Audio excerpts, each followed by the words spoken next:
It's time to boogie. I think it's time. Welcome to the show. My name is Bill. This is KO Bets. Before we get started, if you wouldn't mind, subscribe to the channel. Get notified whenever I go live.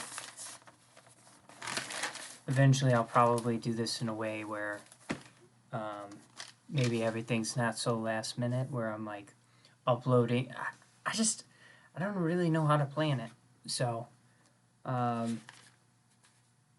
big fight cards this weekend. We've got UFC 270. On the card, we've got Gane taking on Francis Ngannou. We got Brandon Mourinho fighting against Davison Figuero.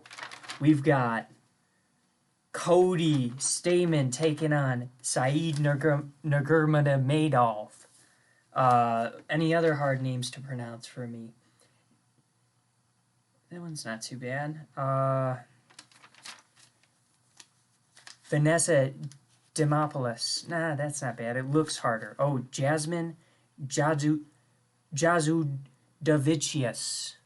That's a pretty difficult one. We've got 10 fights to go through in total. No, 11. And I'm super excited for the fight card. I'm probably going to go over to my friend's house to watch it. I think we nailed down plans on that. So I'm going to head over there. It's always a late night with UFC, you know that. So let's just jump into the card review. If you haven't already, subscribe to the channel. Let's get into it. We've got, for some reason I have this as my second fight on here, but we've got Kay Hansen taking on Jasmine Juzadavicius. That sounded better than the first time I tried to say it. Yeah, so basically the story here, Kay brings a lot of grappling. Well, let me get the odds. Minus 235, Kay Hansen is the favorite. Jasmine is the betting underdog at plus 190. Kay Hansen, 1-1 in the UFC. Jasmine making her UFC debut.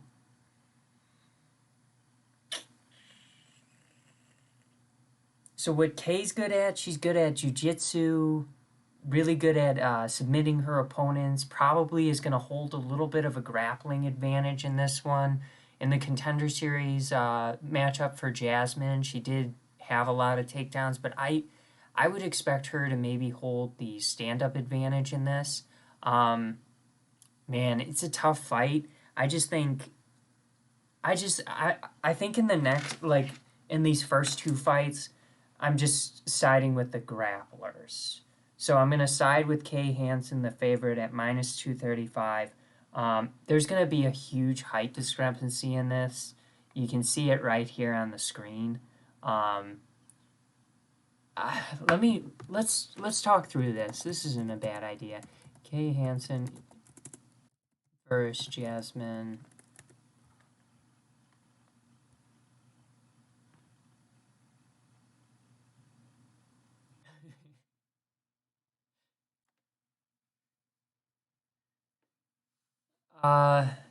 Okay, it's a flyweight bout. Flyweight. What's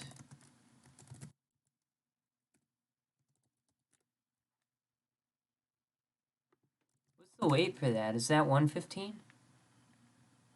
Oh, it's up to 125. Oh, yeah. Okay.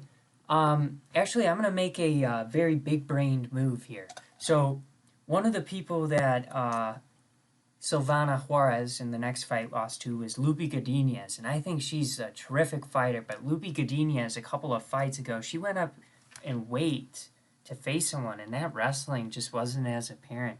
So I know she's making her UFC debut. I was so kind of bummed about this card too, because I was like, I don't really have any underdogs. You know, I've got technically an underdog, but I don't really have any true underdogs. I kind of like Jasmine in this, especially for the value at plus 190. They're going to be fighting at 10 pounds heavier than what Kay typically is fighting at here. So why not? You got the height advantage. Maybe the grappling doesn't show through as much. Um, just work that jab, Jasmine, and yeah, let's go with Jasmine.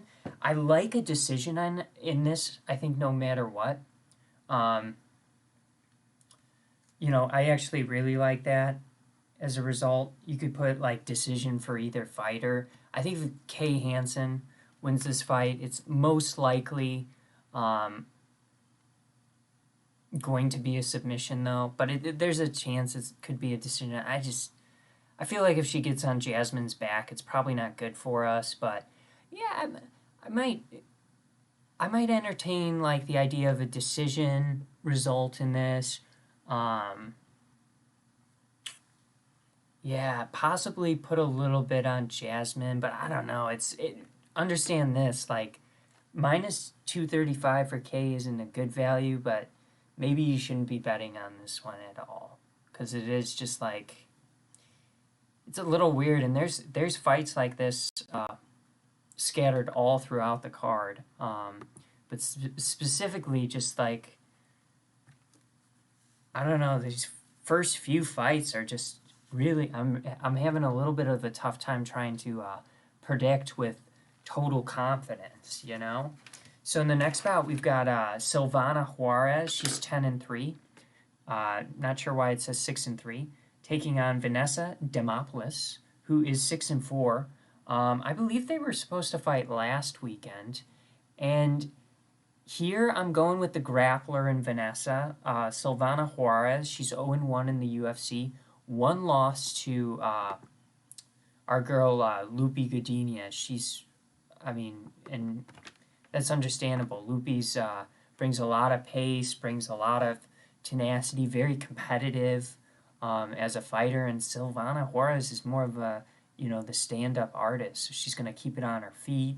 Um, you know, that's where I feel she'll hold the advantage in this, and that's the type of fight I'm sure she wants to implement. So if you're Vanessa, you just get in there, wrestler her.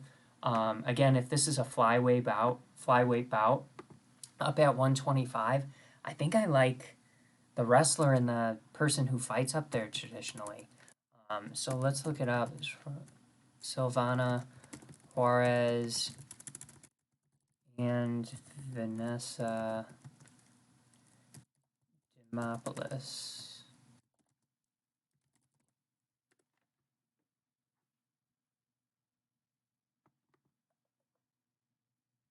Yeah, 125 they're fighting at. So, yeah, in this case I'm just going with the bigger fighters. I mean, yeah, we saw Brian Kelleher. I think he fought against a guy who was pretty big last week. Who did he fight? We really liked him though. He was one of our locks. One of our few good picks. Wow. I just went back a few fights. Okay, here.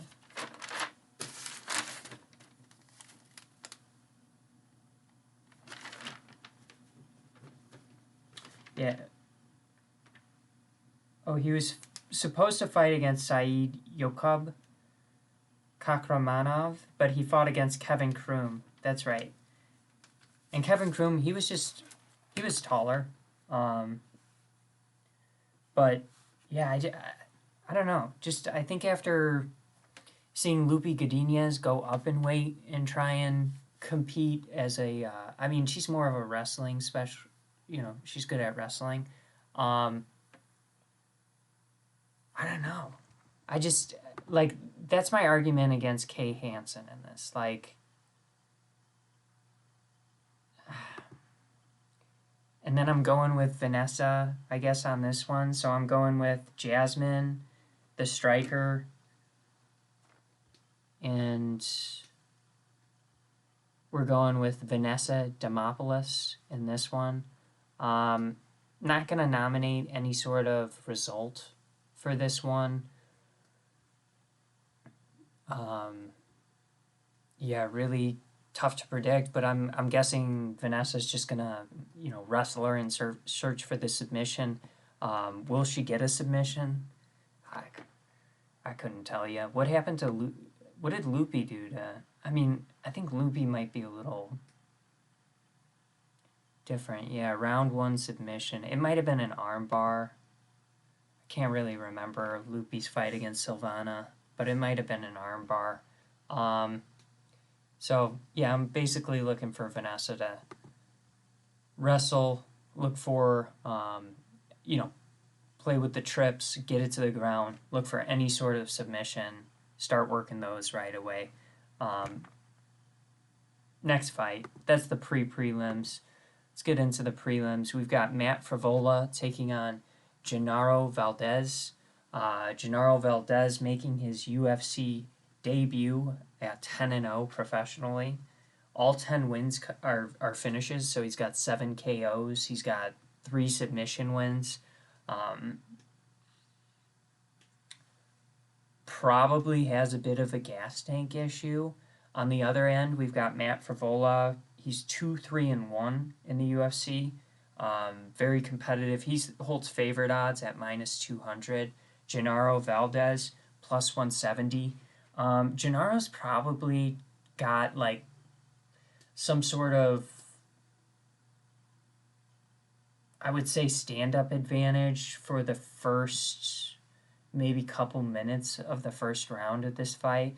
But then, I don't know, I kind of expect Matt Fravola to implement some wrestling, just really use his range against Gennaro, test the gas tank of him. I mean, it is possible that Matt Fravola gets knocked out in this, in my opinion, but I'm probably comfortable siding with him just in the fact, like, Gennaro, I don't believe can win a decision against Matt Fravola. I don't think Matt's going to get knocked out. Just the fact Gennaro sprints, making his UFC debut here, if he isn't able to get that early finish, I just think it's going to be a really, really tough matchup for him. So that's what it comes down to in this. We're going to go with Matt Fravola.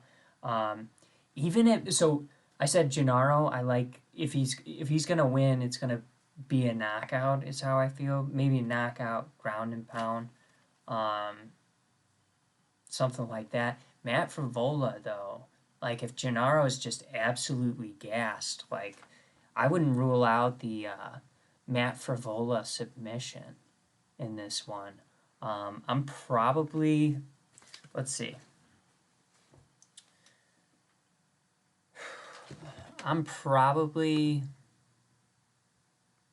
if we're looking at, let's just look at the odds on DraftKings here. I like to look at different odds throughout just to see if there's any really good value or what feels like really good value. And just to see what the sentiment is,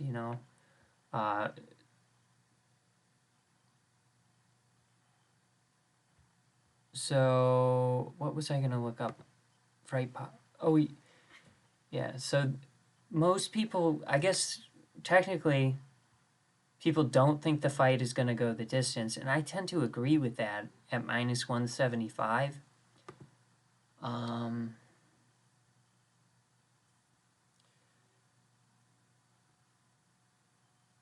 I just don't know if you can really rely on choosing, like, just KO, like, +130 for just KO.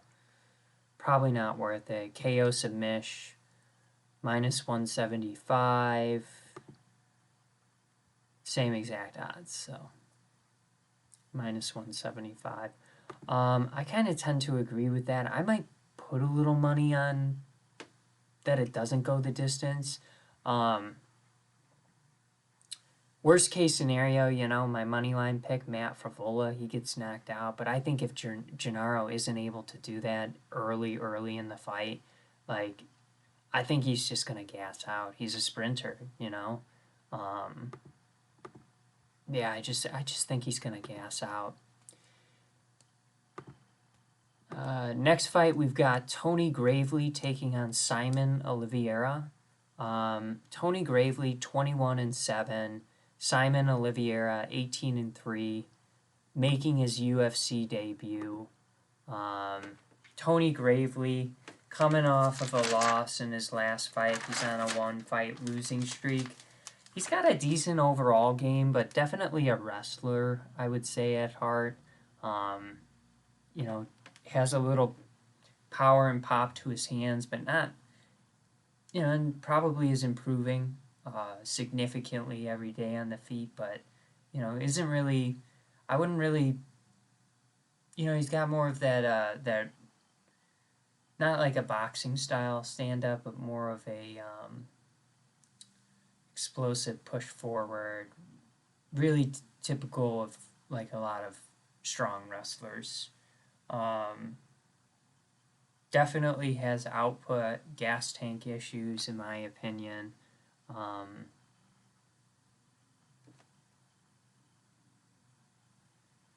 It's a real tough prediction to make. He's going up against Simon Oliveira, and like the reason it's so tough to predict is because this guy's a pretty good submission artist, really good at jiu-jitsu. Yeah, it's a tough fight to predict. So, like, I think it comes down to I'm gonna like. And Oliveira, he's more of like, I would say he's gonna probably throw more kicks than you'll see Tony Gravely throw, more of that like Muay Thai style fighter. On the stand up, I don't know. It's a tough fight to predict. I'm gonna probably go with Tony Gravely on this, simply relying on his experience here. Looking for him to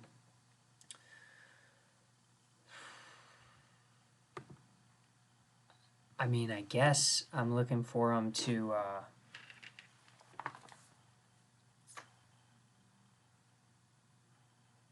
like not get submitted by Simon Oliveira and just stay active. Like that's really all he has to do is not get like I'm the only thing I would worry about is him getting a little overextended, like searching for a finish or something early in the fight, and then potentially he's just gassed. And Oliveira, like I said, really good jiu-jitsu game and could probably figure out a way to put it away. But yeah, they think it's gonna go the.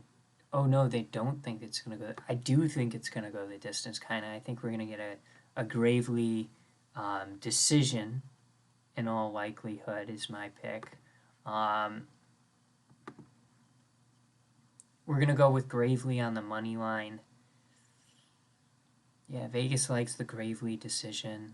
I just think, I mean, it makes a lot of sense. If he can stand up and just like have the output to you know, beat Simon in the first and second round, get some takedowns, not get gassed out too much, like he should. I like Tony Gravely to win this fight, so I'm gonna go with him on the money line. No prediction. I think if you're looking for a prediction, I like the Tony Gravely decision, but you know, anything. Simon Oliveira, dangerous submission game, so just be careful. We've got Jack Madelina taking on Pete Rodriguez. Jack is he's a heavy favorite, second heaviest favorite, I think, on the card. Yeah, so I really like him, minus 335 odds, making his UFC debut. He's going up against Pete Rodriguez at plus 260, 4-0. Literally all 4 wins, first round knockout. So if he's not gonna win in the first round, he's gonna have a rough debut. I like Jack Magdalena, I think, to win this. Decent stand-up game. Can for sure navigate the danger that whatever Pete Rodriguez is going to present early in the fight.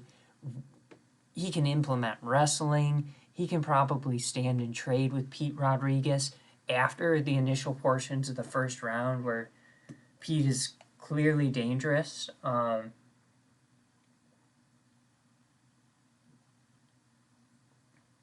Unless Pete is like, if Pete wins this, I'll be pretty impressed. But I guess I'd be I kind of want to see what happens when Pete Rodriguez gets taken into the second round, latter rounds of the fight. I think it'll just be an interesting fight. I think it's got fireworks written all over it. I think, in all likeliness, if Pete isn't able to end this early, uh, Madelena is going to be the one finishing this fight later. Yeah, just make it dirty. Just tire out Pete. Go for the finish. Put him away late. Jack, I like Jack in this.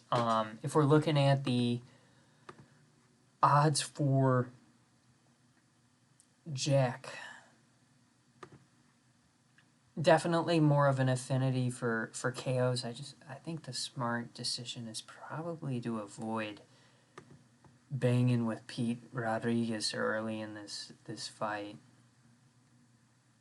Let's see.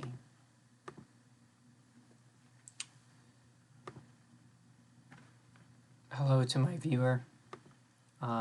If you have any thoughts you'd like to share, the floor is always open for comments. So if you got any thoughts or want to give your opinions on this and have a discussion, you're more than welcome to. Thanks for tuning in.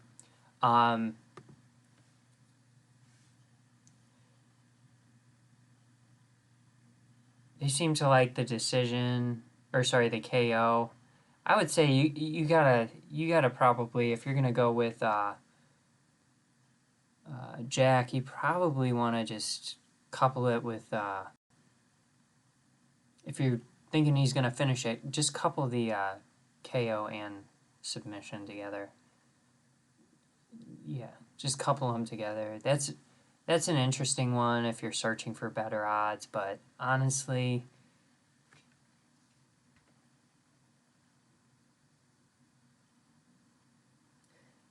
I mean, it couldn't just not. We've never seen Pete lose. He is 4-0.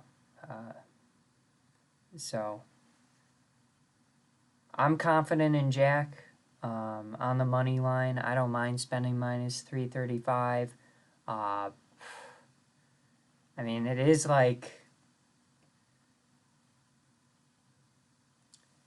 a little frustrating.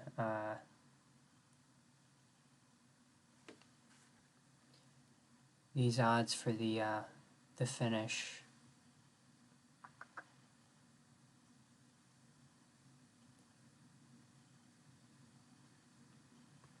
Yeah, what are you gonna do?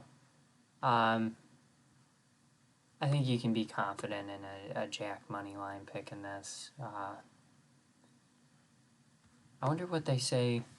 Maybe fight props if we. Yeah, does it go the distance? No. So winning method. I'm just trying to see if there's anything interesting. KO minus 280 for either fighter.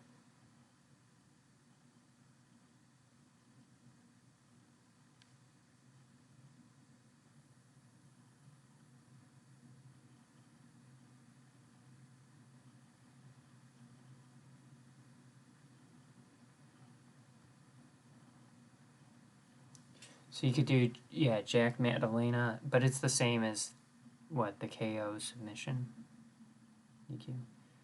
Why do they just write it out in a different way? Like, I find just the same bets littered all over this site. Kind of freaks me out. Like, if one line is going to move, is the other line going to move? Who knows? But I always check because there's value. We're going to go with Jack Della Madelena. Probably going to do that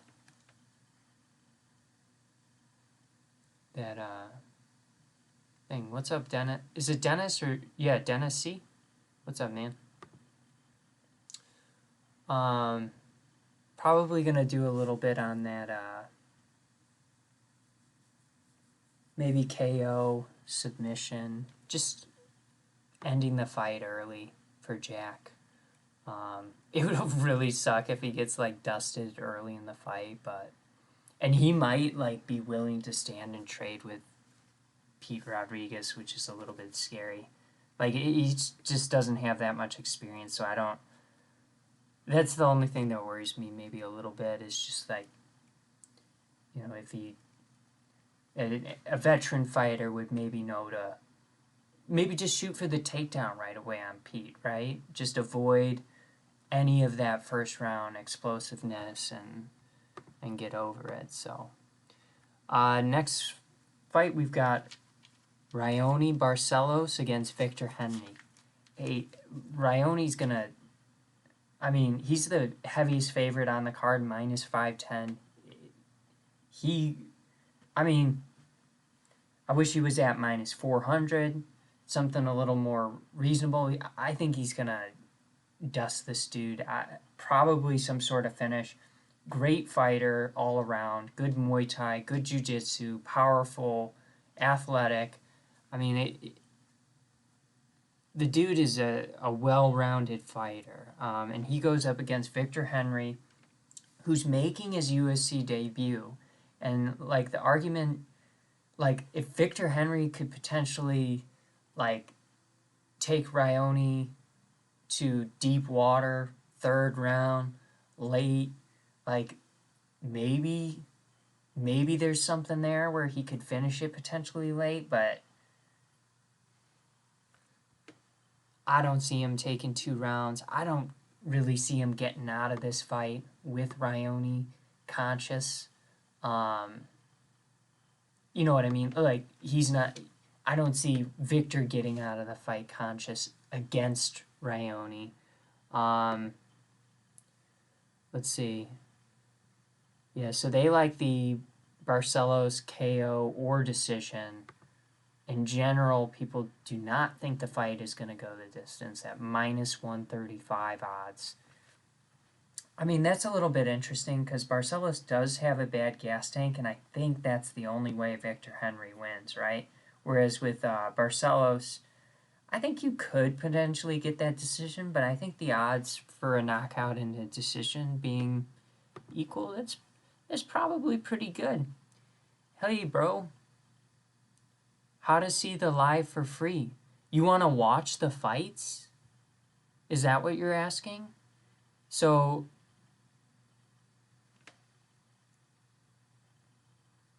I'm a big fan of Dennis first round TKO. I'm a big fan of the UFC.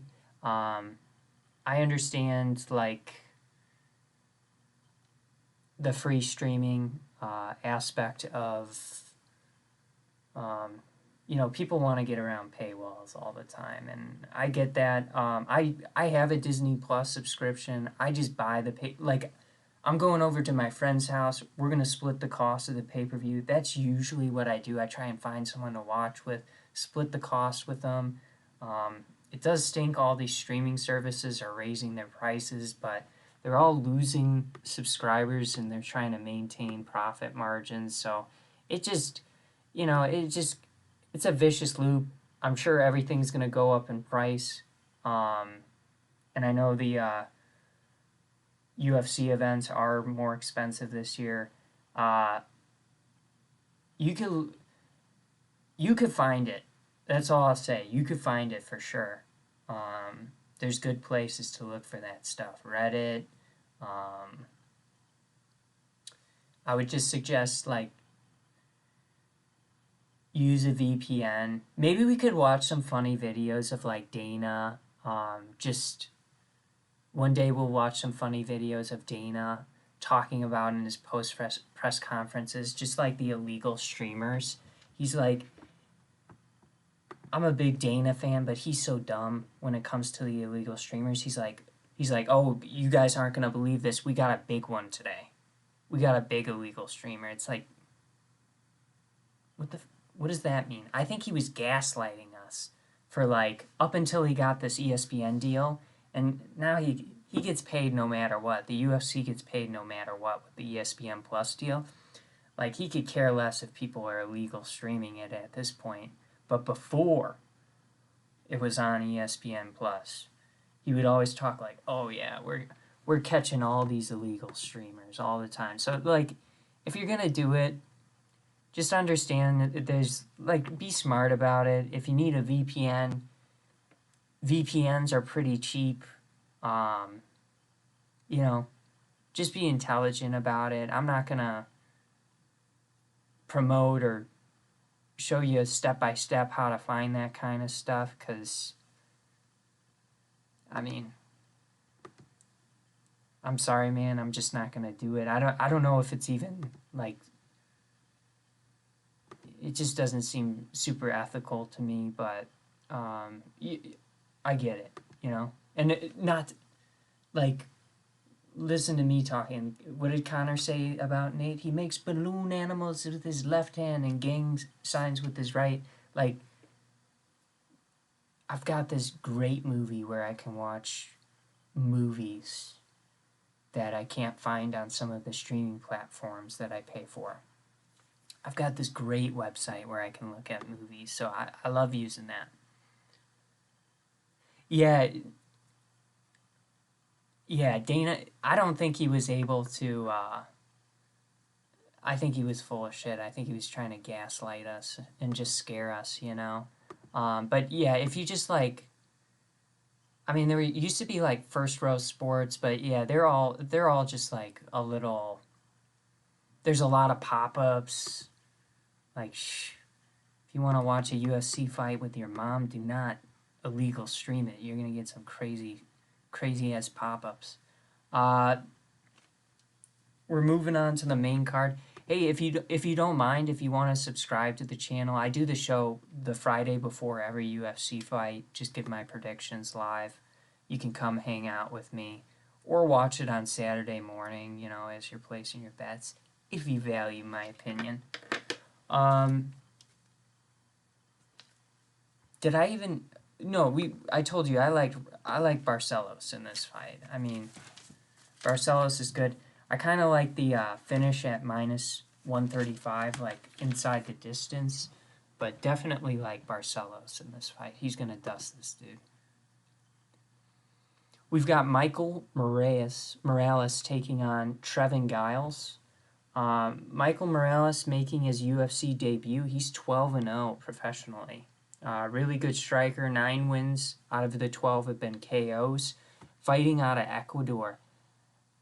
Um, I don't know if I've seen any other fighters out of Ecuador. Maybe I have. Ecuadorian UFC fighter. Oh, Cheeto Vera, right?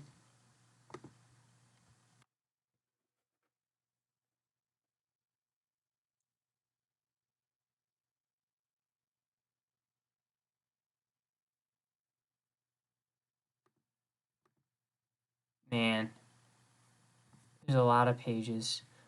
I don't know. I would guess I was just thinking of well-known people.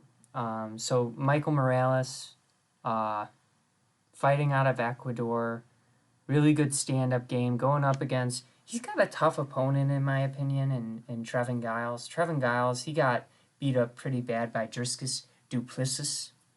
What a cool name, Driscus Duplessis.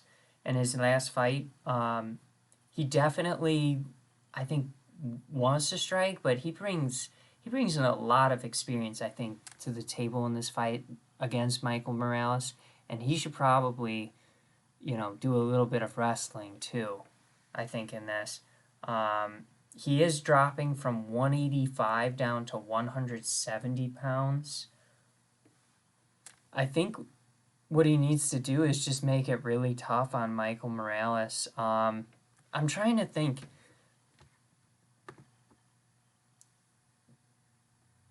Dennis, fuck yeah, I trade stocks and shitcoins. That's what I do. Um, does anyone? I was gonna ask a question.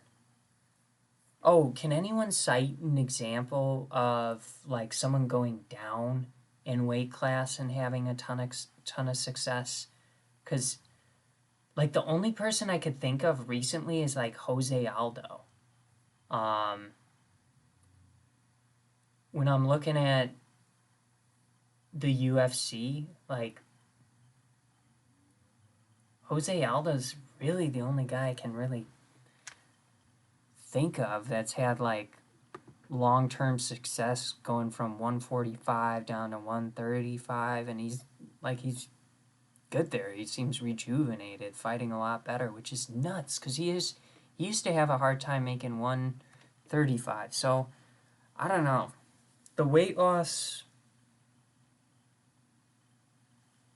I think he'll be able to do it. He'll probably be fine. Maybe he'll look really good and the cardio will be even better. I'm gonna go with Trevin Giles in this. He's the slight underdog at minus 105, according to the odds on DraftKings. But I'm sure there's like, with a line that marginal, I'm sure there's sites where you can find Michael Morales as the underdog. So I'm gonna side with Trevin Giles in it. I don't know if I'm gonna bet on this one at all. If I do, I might shoot for inside the distance. Like, yeah, it seems like maybe either guy could be prone to be seems like either guy could be prone to being finished in some capacity, whether it's Morales knocking out Giles or Giles, taking Morales to deep water and just making it dirty, you know. We've got in the next fight. This one's a good fight. I'm excited for this one. Cody Stamann against Said Nurmagomedov. I'm pretty bad at pronunciation, so Cody Stamann, he's been around for a while. Really, really impressive resume. When I looked at his resume, fought a lot of experienced opponents. I don't know. So he's a wrestler, but I've seen. Yeah, Dennis, I am an AMC and GME ape for sure. So I'll definitely I could share some thoughts on that. Maybe after I do the review here. I did write down on my list of topics just like I just had a conference call with my parents. They're interested in trading some they want to buy crypto. They see it's dipping and I love that. They're like, "Oh, it's a buy opportunity." So they called me up and they want to get into crypto. So I got to put some stuff together for them. But we'll talk about it maybe after the main card here. Cody Stamann, underdog, plus 165. He's a wrestler. I was in the middle of saying it's just weird seeing him against like Aljamain Sterling, Merab, Jimmy Rivera. He kind of got out-grappled in all of those. Maybe not so much the Jimmy Rivera. Maybe that was more output related, but definitely against Merab and Aljo, who are obviously super high level. But I think Said can keep this one standing. I think Stamann, that would be where his advantage lies in making this fight maybe a little bit dirty, just because Said he just flows a little bit when he gets going, and very dangerous, very fluid, really nice fighter. I'm gonna go with Said on the money line at minus 195. He's 3-1 in the UFC. Like I said, nice striker, nice output. To be honest, like maybe Stamann shoots for a takedown or two throughout this. I just can't see much of this fight being played out on the mat, which I think is a huge disadvantage for Cody Stamann. So we're going to go with Said Nurmagomedov. Close. Yeah, for sure. Cody is something like he doesn't. I love that type of fight, like a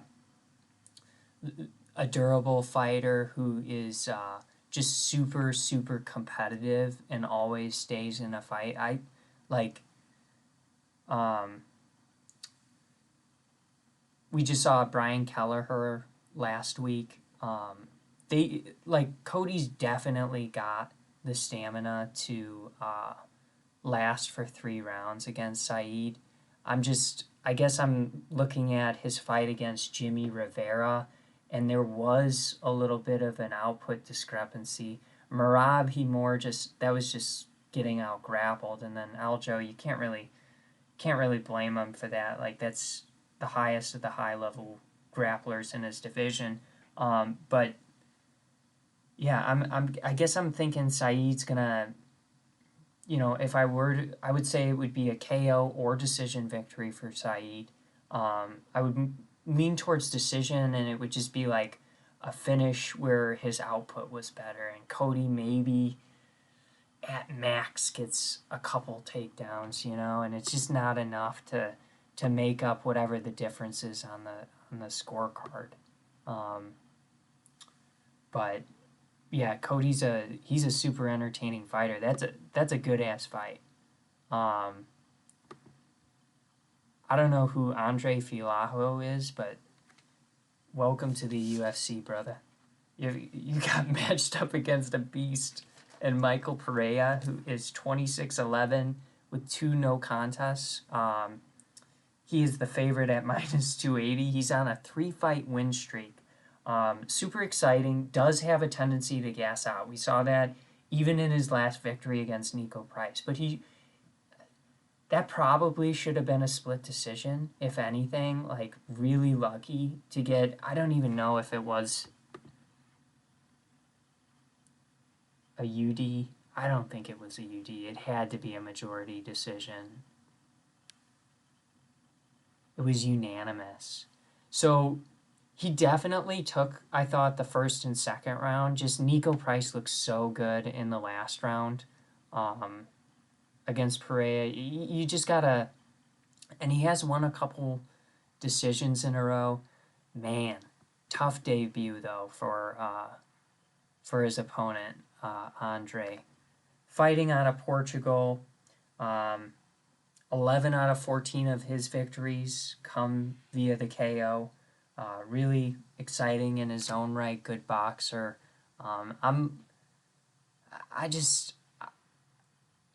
I probably see some sort of finish in this fight. Pereira was supposed to be fighting Muslim Salikov. That might have even been last weekend he was supposed to be fighting him. And, I mean, that's a decent opponent, and then I just don't know who this Andre guy is that they're just feeding him. It's a hell of a debut to be going up against a guy like Michael Pereira, who's just going to swarm and overwhelm you early in the fight. I mean, like we said,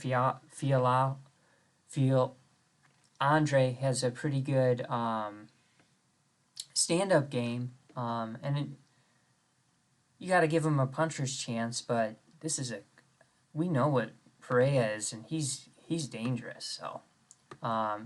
And also with the boxing background, like, I don't know if I love that, like, more of the stationary, lean forward over your lead foot type stance. I don't know if I love that against a fighter like Pereira, who can cover ground quick, and he's coming with something that's intended to knock you out. Yeah, totally. Nico Price was way overrated, but he's durable too. Yeah, he's durable too, in my opinion. Yeah, Michael's nuts. He has, I think he's done a decent job. Maybe not so much against Nico Price. He got a little ambitious, but he's done a decent job too, I thought, of, like, from where he started his career. He's more conservative. Like, he doesn't need all that. He doesn't need to be doing backflips in the middle of fights. Like, he'd clip his opponent and then, like, try and backflip on top of him. Like, he's just absolutely insane. All right, we got Brandon Moreno taking on Davison Figueiro. Man, so in the first 2 contests, I took Davison Figueiro. And after rewatching both of the fights and specifically the last.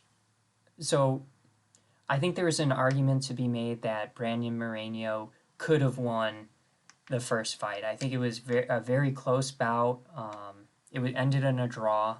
But I think there's an argument that could have been made just on the scorecard alone, the stats alone, that Mourinho won that. And then obviously he gets the submission finish of Davison Figuero in the last fight.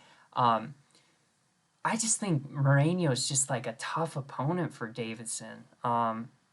0 knockout losses in Mourinho's career. He has lost 5 decisions, but like I'm just so impressed again with like this particular fighter in this specific instance, the competitiveness of this dude.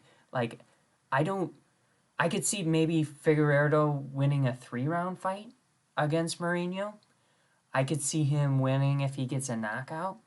I don't know if I see him winning 5 rounds against Brandon Mourinho. And it's not that he's not like championship belt caliber. I just think it's like one of those bad matchups where Brandon just like eats those hard shots that Davison feeds him early in round 1, and then he's still in front of Davidson's face. The level changes, the ability to level change and attack Davison to get the fight to the ground is really impressive. I'm pumped that we're seeing this fight for a 3rd time. I do think regardless if Figueroa wins or Mourinho wins, I do think I would like to see both of these guys fight different opponents in their next bout. Honestly, if it were up to me, I'd probably make them both fight a different opponent before having this bout, but it's not. Just to break it up a little bit,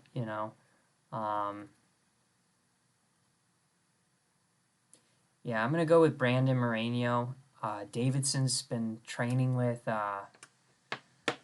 what's his name? Henry Cejudo, which is cool and all, but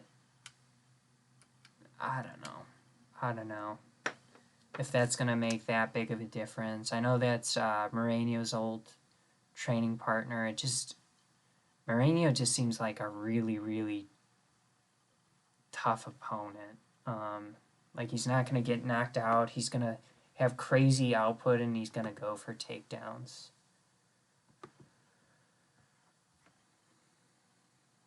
So I'm going to go with Brandon Moreno. He is the favorite at -180. Figueroa, if you like him, he's +155. Yeah, man, I'd probably take Figueroa against pretty much any opponent in this weight class, to be honest.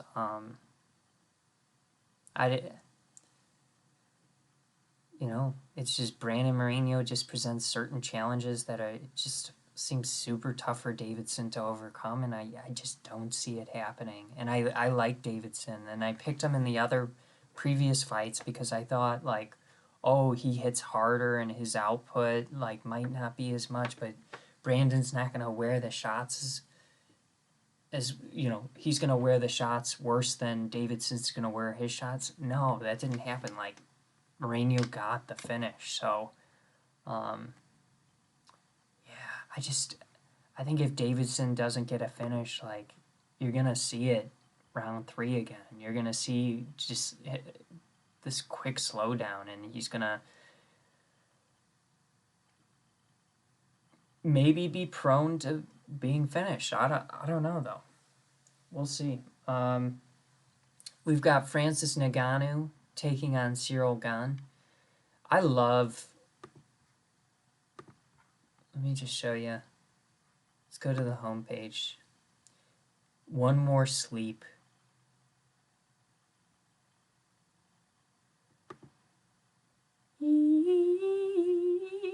You know that In the Jungle song?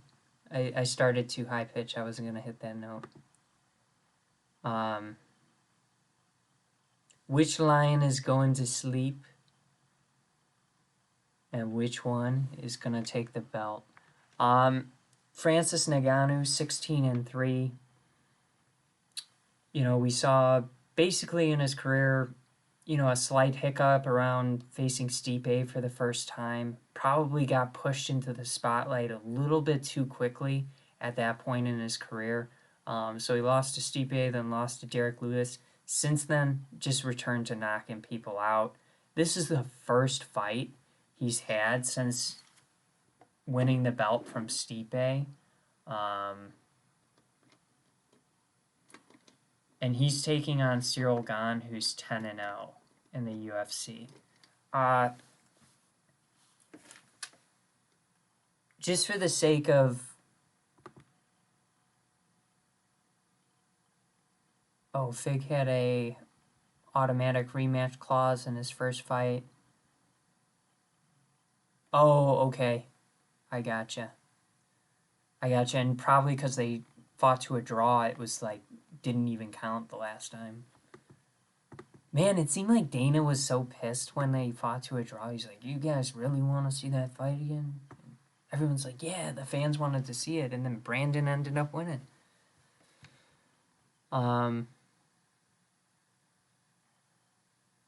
Yeah, I'm not gonna lie. Like, these are probably the two craziest heavyweights I've ever seen. I'm so excited for John Jones to get up to this division. And I'm so bummed we could potentially be seeing Francis Ngannou's last fight in the UFC. We know what Francis brings to the table, and incredible power. If he hits Cyril Gane, there's a good chance he's going to maybe knock him out. Cyril Gane, on the other hand, he's the... Man, I'm going to just say it. He's the best I've ever seen at heavyweight. And that's crazy. I'm not going to call him the GOAT of heavyweight, but yeah, I just think like the stuff he does, the way he moves for a heavyweight is very unique. And he's coming in, 10 pounds lighter than Francis, but still just carries incredible size for the division, and incredible strength for that size at the division. And man, it's not always fun watching the fighter who's going to point strike his opponent to death. I do tend to agree with you, Dennis. Like, if Francis comes into this fight and is able to, like, isn't overconfident and I think he's got to be ready to fight. He, like, potentially go into the third round and then search for the knockout. And I just don't know how Francis is going to react if this does get out of, the second round and Cyril Gane's just point striking him. Like, if Cyril Gane doesn't get knocked down in a round, like, I don't know, like, is Francis going to take any rounds? If Francis is unable to knock down Cyril Gane, like, is Francis going to take any rounds? That's a serious question. And I don't know. I think they're both very unique fighters. You've got some incredible values in... I mean, the Francis knockout's never as good of a value as you'd like it to be, but Francis plus 125, that's pretty crazy. I wasn't expecting to see that, I'm going to be honest. I was going to roll in here and be like, I'm taking Cyril Gane, thinking it would be like a big underdog prediction, but it just seems like Vegas is kind of... I mean, I think they're just worried if Francis doesn't get the knockout, like, how's he going to win this?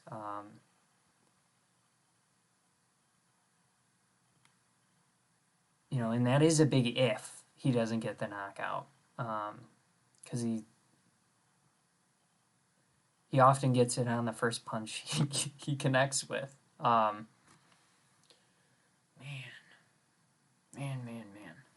It's a really tough fight to predict. And then, like, okay, for the winning method, Cyril Gane decision at plus 250, I think there's a little value there. I mean, Francis Ngannou, if he's gonna win, it's gonna be a KO, plus 165. So you could do something maybe creative. Like, I gotta go back to popular here. Yeah, so Francis Ngannou, KO, round 1, plus 450.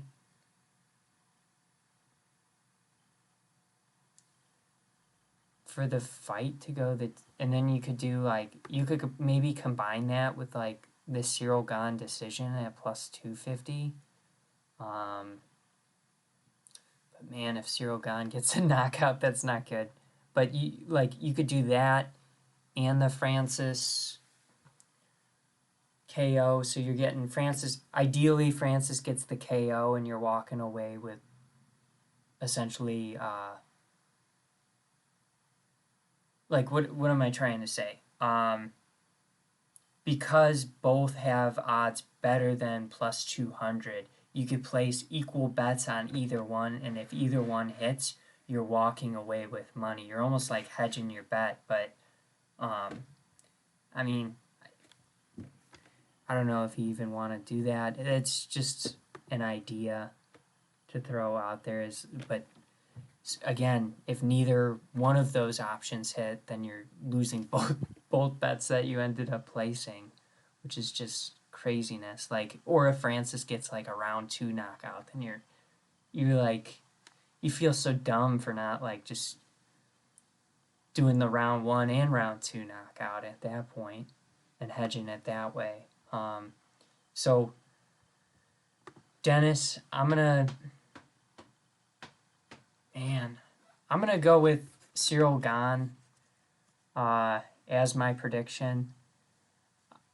I have a Discord group where I mean, it's just like in the early stages where I'm trying to like just have a community of people where you could like post your picks or whatever and just have live discussions during the fight, because I think there are situations where you like last minute get changes, feel a change, and I do think this is more of a pick'em fight than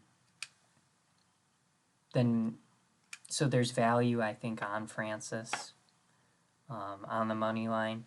I just, in effort to be right and not like find value, I'm gonna go with Cyril Gane because that's who I think's gonna win. So yeah, I do have a Discord. Maybe I could 1 second. Fucking Discord's so annoying. I'm in some for Stonks, Dennis. Dude, it gets absolutely out of control. Okay, users, invites. Hey man, if I could, how about after the show, I'll just like post a link for it or something in the comments below. But that's going to conclude our UFC discussion, UFC 270. We're going to wrap that up. Definitely looking to improve upon the last card. Did a shitty job of picking, got half of them right, half of them wrong. I didn't bet on all of them. Maybe that's what I should do is, again, I like because we did good on the bets that I highlighted last week. I guess I like Jack Della Madelena, Ronnie Barcelos. I like Nurmagomedov. I'm pretty confident in that pick. But Cody could, it's going to be a battle if it's a decision, that's for sure. Michael Pereira, like a lot. Um, and then I like Brandon Mourinho a lot. So, like Jack, Ryoni, Pereira, Mourinho. That's not a great parlay. What's that payout, though? Let's see.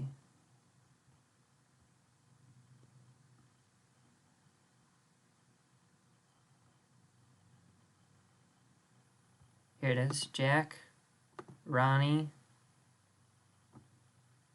Pereira, Mourinho.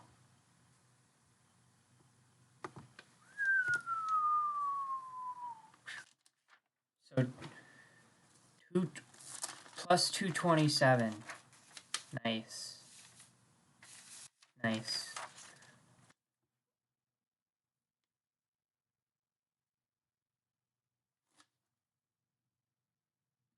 I mean, is Mourinho too risky to put in there? And then I don't know. Sometimes I like to play the round robins. Oh, here it is. Yeah, round robins. So I like to, I would do like probably like Jasmine. Um,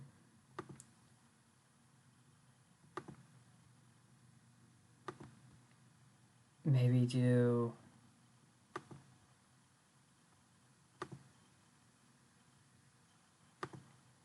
Oops.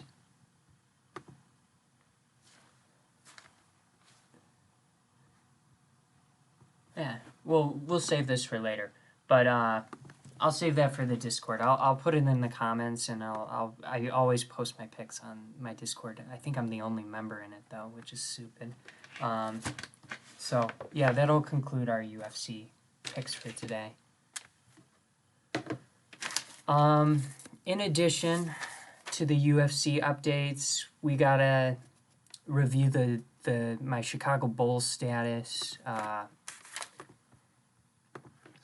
Basically, we've got Lonzo Ball out, we've got Zach LaVine out, we've got Derek Jones out, we've got I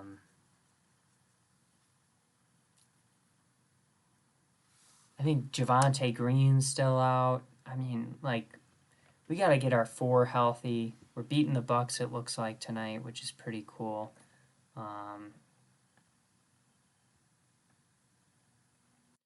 DeMar's been great. Ayo DeSumo has been really nice. Kobe White has been impressing me with this play as of late. Good to have Alex Caruso back. Yeah, it's just like Javante Green, Derek Jones, Zach LaVine, Lonzo Ball, would love to have those guys back. Alfonso McKinney, I don't think he's hurt. That'd be insane if he's hurt too. But and then if we look at, I can give my thoughts on AMC and GameStop. Yeah, I carry both of them. I own shares of both of them. I would say, pretty equally invested between both of them. I did, buy AMC earlier on, and I would say lately I've been loading up on more shares of GME just to diversify in the memes a little bit. Um, I know they both have negative betas, and I'm not a like financial expert or anything, but you know, you've been I've been playing games with these stocks all year, so I can for a year almost now, so I can give my thoughts. They've got negative betas, but I think it's clear like in the last 3 months we've been swimming against stream. We got to get the overall market healthy, moving in an upward direction. Then we'll probably see substantial movement from AMC and GameStop. The fact remains, shorts haven't covered. And once they do in any significant and in any substantial way, the stocks are going to just absolutely run like crazy. So I mean, today was an exciting date, right? Because of the options chain, there was so much open interest in these far out the money calls, puts, whatever. I was talking to someone who used to work at a firm, and he described them as, we kept calling them, we kept thinking it was just like, to offset short reporting numbers. Personally, I mean, we've got the data we have, right? We can't like we can presume or maybe jump to the conclusion like how do you fill orders um, when the shares are trading at such high volumes for a vast majority of 2021.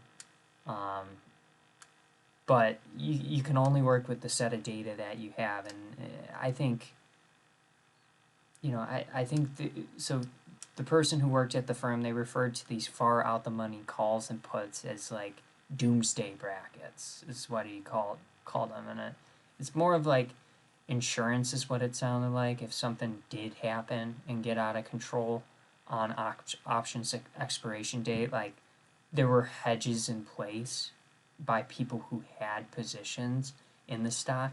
So I think at the end of the day, like, yeah, it sucks we didn't run through those far out the money calls, and get the price up to 145 or 950 on GameStop or AMC.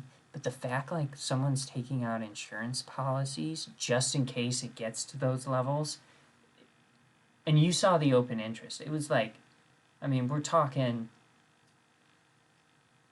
millions of dollars of open interest that people were just cool with letting expire, um, which is insane. I mean, I understand like at a certain point you can't even move those things anymore, but it just seems absolutely insane to me sometimes, like how much money is out there and how much money like we are putting into companies. And like I don't want to hate on anyone or any company in particular, but um,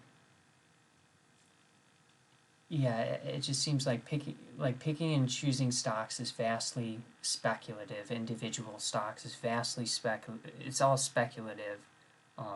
No, there's no guarantees at all. I think if anyone sells you a guarantee, you know they're kind of full of shit. You just look at like any respectable hedge fund trading firm, see if they outperformed the market last year. Chances are no. Um, so I, I don't know. When do I expect to see maybe some movement? I don't know. We ran after options expiration last year. Maybe we see a little bit of a run this year. Who knows? You know? I just know, like, if you, over time, a proven method of investing is if you assume you're going to be wrong, like, even if you're supremely confident, if you assume you're going to be wrong and lower your cost average on a stock, you can be super confident in the company, like, think it's going to go to the moon or whatever. But if you're not like averaging down, you're just making it like super hard and emotional on yourself. And like, yeah, we all want to wait for the opportune dip, but like, okay, I don't know, and in my Discord I'm always defending AMC or trying to. I bought some at $20. I saved some money then to buy some shares at $15. We never got there. So I was able to add some sub 18. My dollar cost average is above 19 at this point, and I was in early just because like once it takes off and you start chasing those prices, like, and it like all it did was go through a gamma ramp last June, right? and like people just were freaking out and buying shares, and you know their cost average was super high, and I was doing the same thing. Like I was excited, I was buying at $60, I was, you know, doing all that dumb stuff, and like looking back on it, like just be patient. Dollar cost average, that's what it's the time tested method of investing. It's dollar cost averaging in things you believe in, and in the overall market indexes and um, ETFs that you believe in. Just dollar cost average. Don't. I mean, I'm not going to tell you what to do, but I wouldn't sell something that I'm excited about, you know, just because of the price. Because at the end of the day, it is all psychological. So, those are my thoughts on it. As far as the the two memes, AMC, GME. As far as the shit coins, the altcoins, I mean, I'm a big believer in Ethereum. I'm I'm less excited about Bitcoin, but I'm still a believer that so we've got like interesting trends coming up with Bitcoin where I think 90% of all the Bitcoin that's ever going to be available has been mined. So we're looking at like potentially diluting this supply another 10% at max. So I think that fact alone could maybe prompt a huge appreciation in the price of Bitcoin. As far as Ethereum, I just think they've done a really good job of like, you know, obviously becoming the layer one engine for like pretty much all other relevant altcoin and, you know, layer two coins that are out there. I don't even really understand how it works, but you know, you want to play a game, it sounds like it's going to run on Ethereum 2.0, right? Is the layer 1 tech, and then you're just going to like put something over it as a layer 2. Like for GameStop, they're going to use LRC, but it's going to use Ethereum, right, as the layer 1 blockchain technology ultimately. So I bought some LRC. Again, just like it's always a bad idea to just buy into the hype, and you just see LRC just get ragged out, right? Because there's no official announcements made. People are fucking stupid. And I'm fucking stupid, right? I bought some, but seriously, people are fucking stupid. I don't know. When you see like sell when it's dear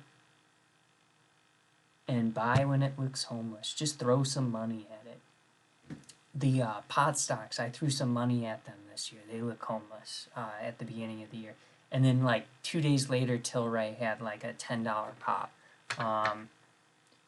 You know, some other, I mean, Tesla, Netflix. We saw Peloton with huge bounces today. I don't know what's going to happen with these companies long term, but like if you're buying something when it dips, like it's probably gonna pay off for you. You know, I give Netflix. I probably won't invest in Netflix. I like giving them a hard time. Just as an AMC investor, I like giving the streaming services a little bit of a hard time. But I kind of lost my train of thought. Back to coins I like. I did something really stupid. I've got like 6,000 Ripple.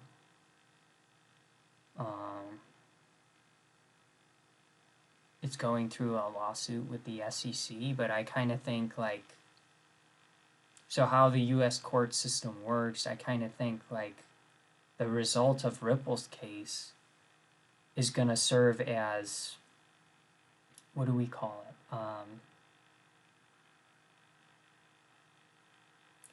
Sorry, I've just been talking and streaming for too long, and I'm just going brain dead at this point. I can't believe people like stream the markets for 8 hours a day. That's insane. but some of my favorites, Claybro. I like Short the Vix. I like Morant's Rants a lot. He's a cool dude. We bicker a little bit, but he's a fine guy, and he's a GameStop ape. He's a GameStop ape. So if you ever need GameStop information, definitely check out his channel.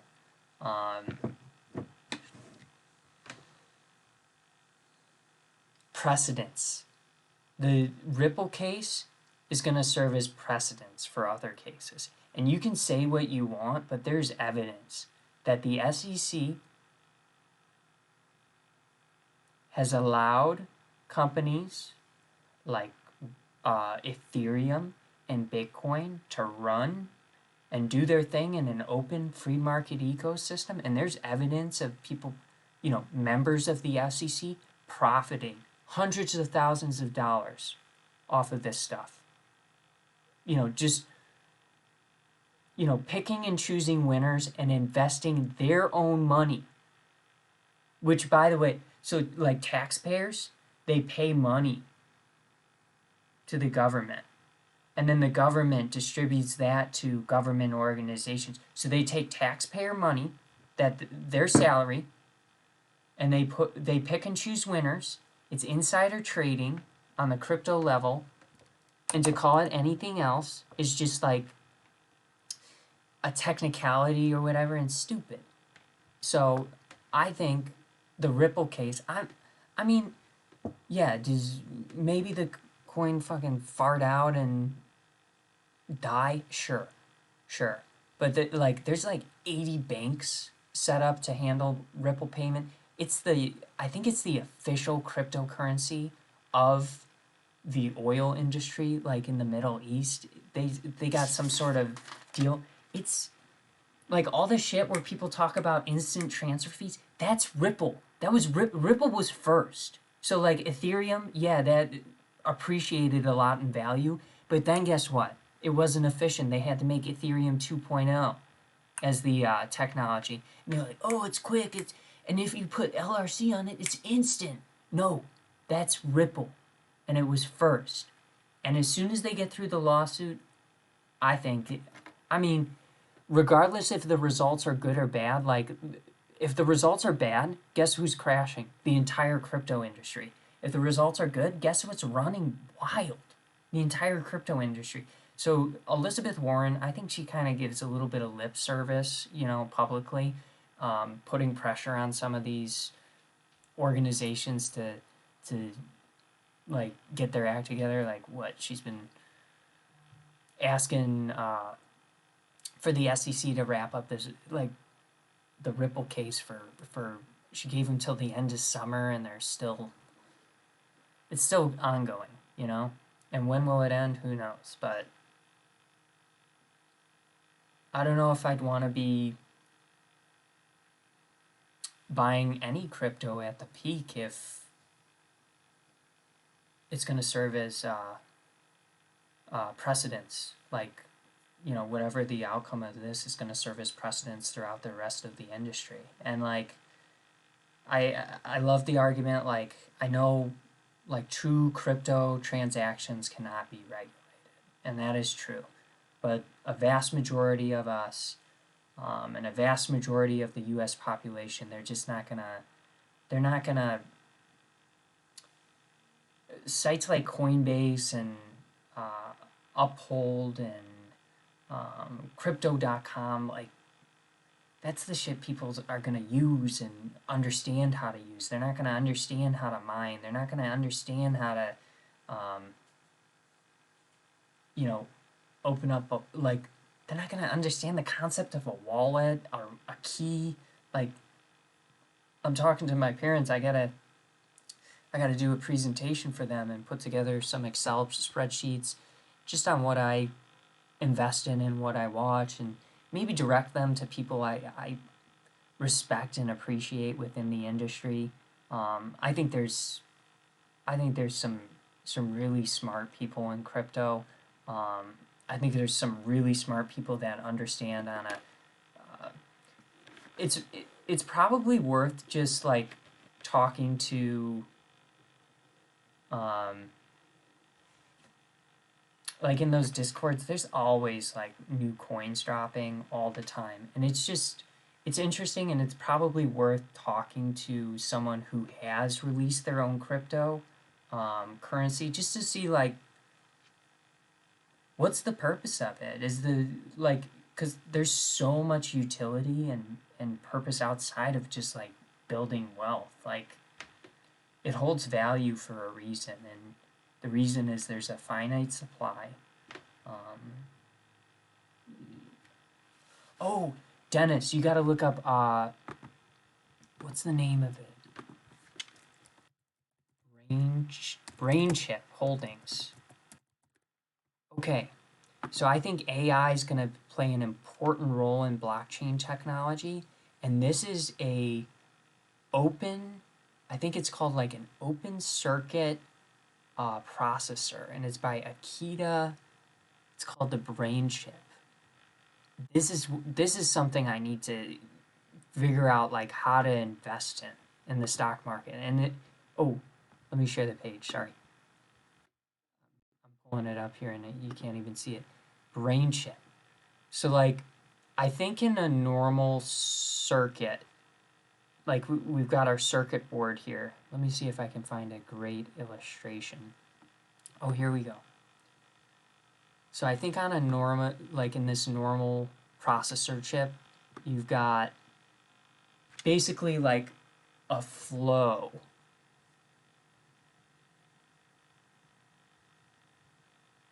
Yeah.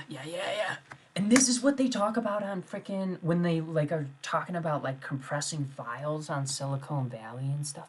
So like on a typical processor, there's like one direction, right? There's an input, there's an output. There's a front door, there's an exit. And like with these processors, um,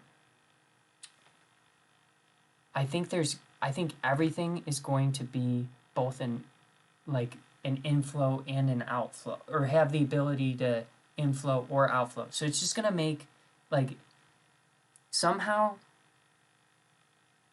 okay in a neural processor unit. So I think the processor is gonna be just like an open circuit, and basically like so AI is gonna think in terms of binary code, right? So yes, no, one, zero, open close circuit kind of idea. Um, so this is going to give AI the ability to make decisions and maybe not get halted in a process, just like allow everything to move seamlessly through, this processor, all the information to pass seamlessly through the processor that the AI is, um, you know, because it's going to answer a question or a prompt and then it's going to immediately respond, and like that's going to be like the AI thinking, right? And it needs this open processor map in order to be able to do this. So this is, we see AMD, NVIDIA, um, or not NVIDIA, uh, Intel, um, AMD doing terrific. I mean, I'm still pretty bullish on AMD. I think and you got to think of this like 10, 20 years down the road, these types of investments. Um, it's all true. My friend's dad is a shitcoin OG from Silicon Valley. Oh, so I don't know what Elon's chip is. That's interesting though. I have to look that up, Dennis, because that's very interesting. So I know I just read about like a Wisconsin company that was able to make a better battery for Tesla, like batteries that ran longer. And I know Kathy Wood, when she discusses her her robotics investments, her AI investments, like she always cites Tesla, and it's super frustrating to me because I'm like, she's like, yeah, this is an EV play, this is a crypto play, this is a, she loves Tesla, and I appreciate Tesla. Neuralink. Thank you.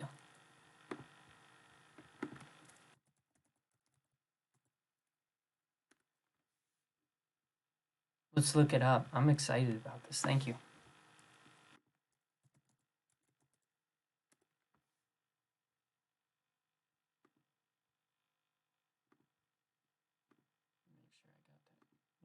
Neural or neuro? Maybe just let me know if this is the right. Yeah, this doesn't seem right. Probably neuro, like you said. Neuralink. Oh no, it is. Is it Neuralink? It's a brain chip firm.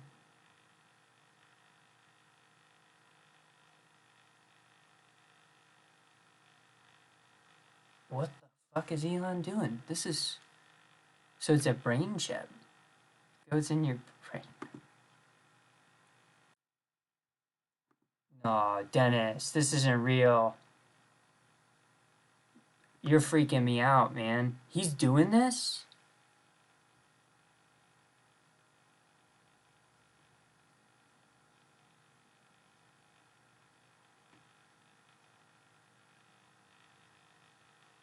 What?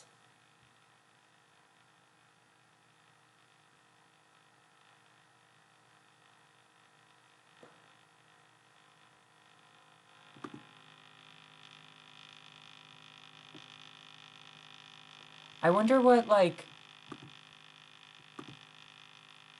so it's for sure different, Dennis. I wonder.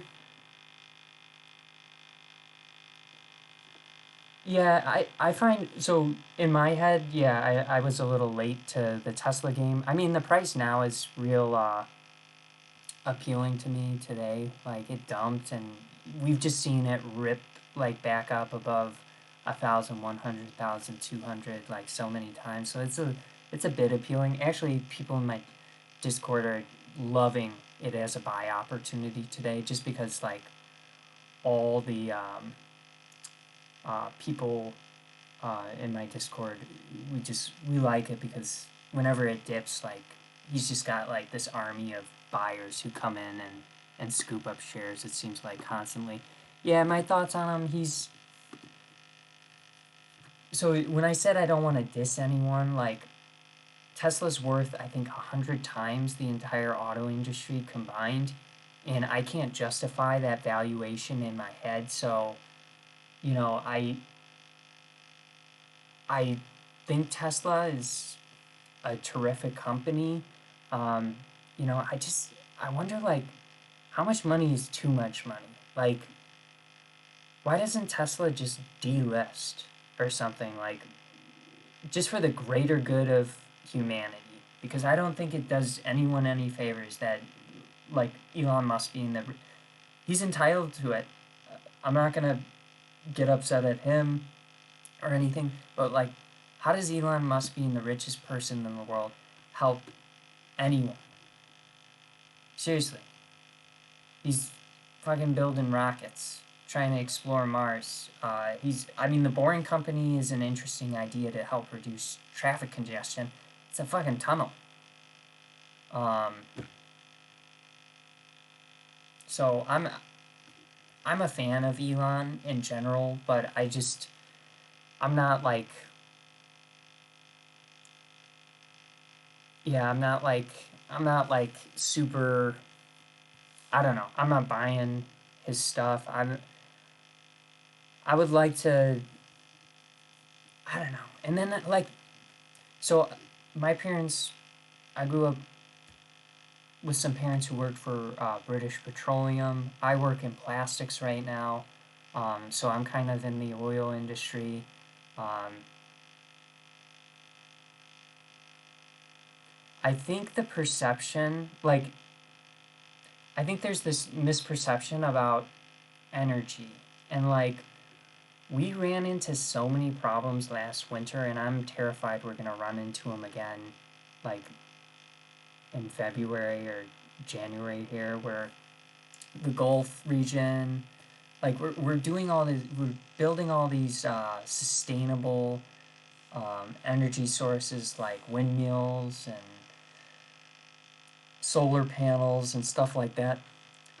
But most of our electricity and like what you're plugging your Tesla into, that comes from a coal factory. And coal factories are like notoriously the biggest cause of CO2 emissions. So like it's great your Tesla doesn't leak out fumes behind it, but I guarantee the electricity that car it's so there's this idea like we're going to eventually get to a point where we can produce sustainable electricity just all the time. And at that point, guess what? It should be free, right? That's another thing. It should be free at that point. And that probably terrifies utility companies like ComEd and stuff like that, and probably the rest of the energy sector. But at that point, it should eventually just be free. But until we get to that, until we get to a point where it's as economical and efficient as some of the petrol products, which are still, um, readily available, for the most part cleaner than coal, natural gas, even normal gas. Like, yeah, I agree. Fracking has its disadvantages and it's probably worse for the environment. I mean, it's definitely worse for the environment, but it might not be worse for the environment than coal. Um, so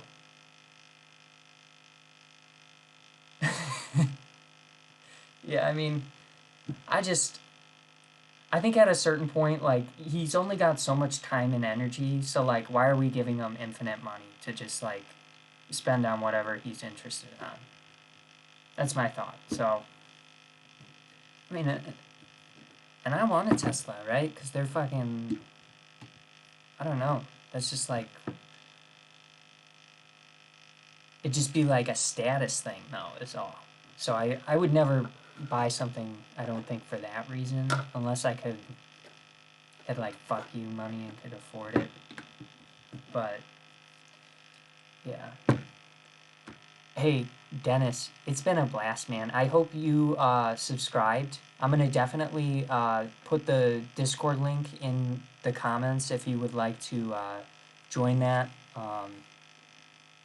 Dude, be my first member. It'd be a pleasure to have you in there.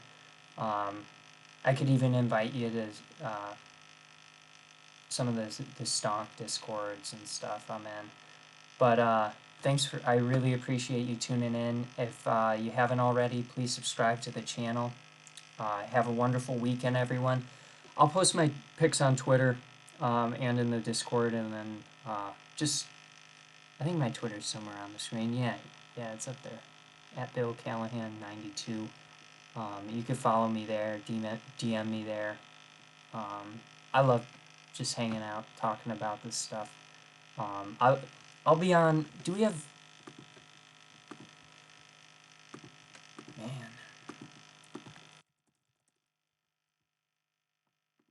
this is a problem I have. I talk too much.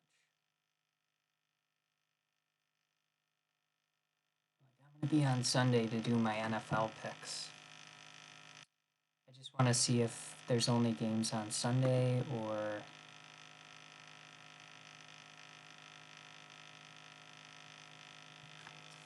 Saturday.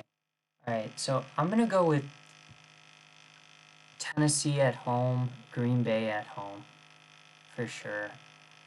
Um,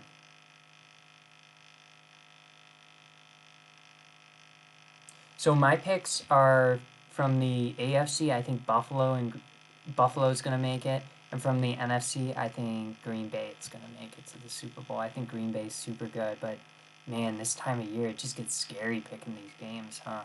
I think I'm gonna go with Tennessee, Green Bay, Tampa Bay. I want to see A-Rod versus Tom Brady in the NFC conference championship game. I'm gonna go. We're gonna see the Bills at Tennessee in the AFC conference game. Dude, I'm sorry if you're from California. I'm a big fan, Dennis, of the Rams. I'm just pulling for the I think Brady Rodgers conference championship, and then I think Green Bay's gonna win it all. So those are like, that's how I might not do a show on Sunday. Maybe I'll do a show for like, maybe we could review UFC or something like that. But yeah, I'll invite you on there. Appreciate you guys hanging out. Have a wonderful evening. I'm gonna sign off and play some, maybe play some Call of Duty eventually. I think Bill 2 Trill is my PS4 username and my Call of Duty name. But I think I'm gonna play that later tonight because I like that. All right, see ya, everyone.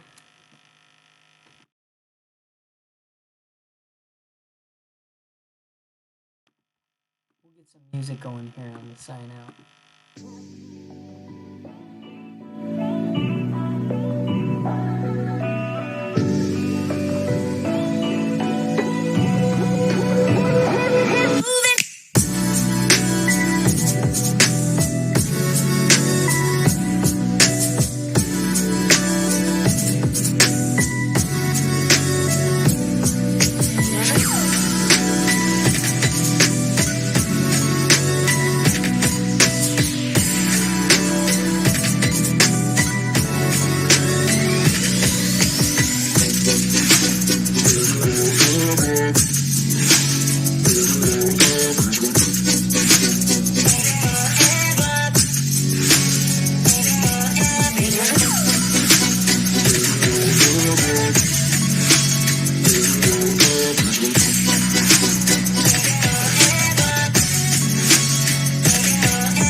Have you been feeling sad most of the time, losing interest in things you once cared about? You may be experiencing these and other symptoms that are difficult to understand. These symptoms are worth exploring with a doctor. Learn more about major depressive disorder and a potential treatment option at managingdepression.us.